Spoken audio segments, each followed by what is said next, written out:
علم کے موتی دلوں میں سجائے، علم کے موتی دلوں میں سجائے۔ الحمد للہ رب العالمین والصلاة والسلام على خاتم النبیین، اما بعد فاعوذ باللہ من الشیطان الرجیم، بسم اللہ الرحمن الرحیم۔ الصلاة والسلام علیک یا رسول اللہ وعلى آلک واصحابک یا حبیب اللہ، الصلاة والسلام علیک یا نبی اللہ وعلى آلک واصحابک یا نور اللہ۔ فرمان خاتم النبیین صلی اللہ تعالی علیہ وآلہ وسلم، مجھ پر درود شریف پڑھو، اللہ کریم تم پر رحمت بھیجے گا۔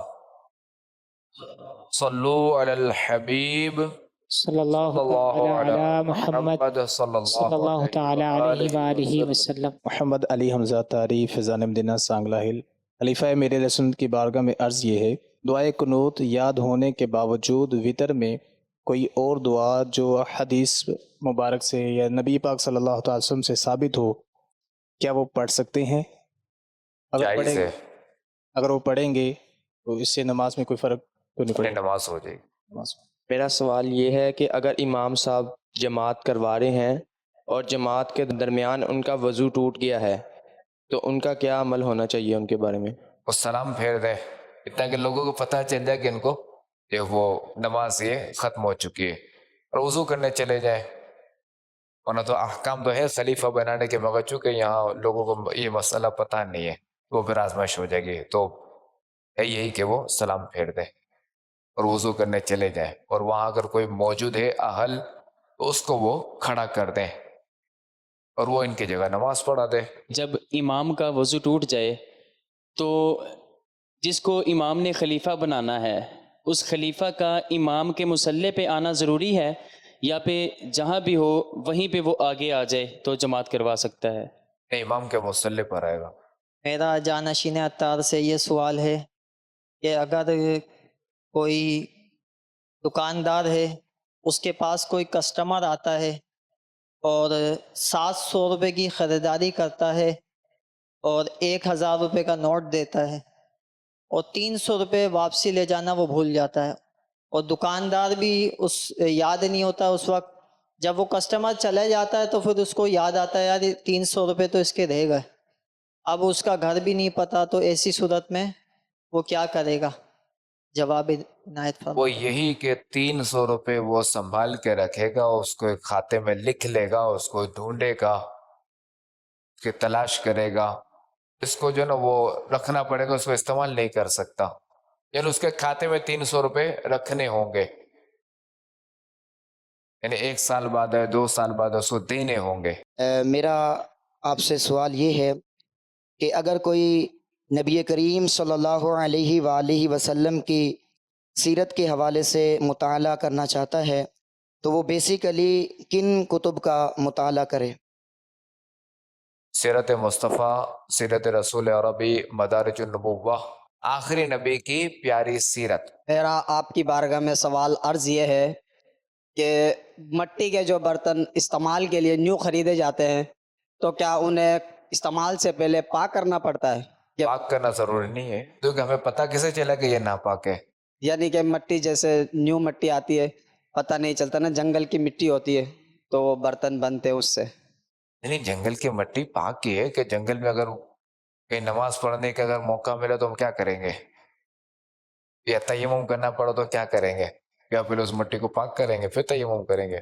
البتہ یہ ہے کہ جو مٹی کے برتن ہوتے ہیں انہیں جو نا پانی پلایا جاتا ہے، ورنہ یہ کہ وہ دانے وغیرہ سالن وغیرہ چپکے گا، پانی پلانا چاہیے۔ مگر اب تو یہ کہ وہ کوٹنگ ہوتی ہے، کوٹڈ پلیٹیں ہوتی ہیں مٹی کے برتن والی بھی، تو اس میں پانی پلانے کی بھی حاجت نہیں ہے کہ پانی جو نا اسے کم ہی نہیں ہوگا، وہیں کا وہی رہے گا نارمل موسم میں۔ درجہ خامسہ میں زیر تعلیم ہوں۔ میرا سوال جانشین میرے سنت سے یہ ہے کہ زلفیں رکھنا سنت مبارکہ ہے، کتنی زلفیں رکھنا سنت مبارکہ ہے؟ دیکھیں، یا تو یہ کہ وہ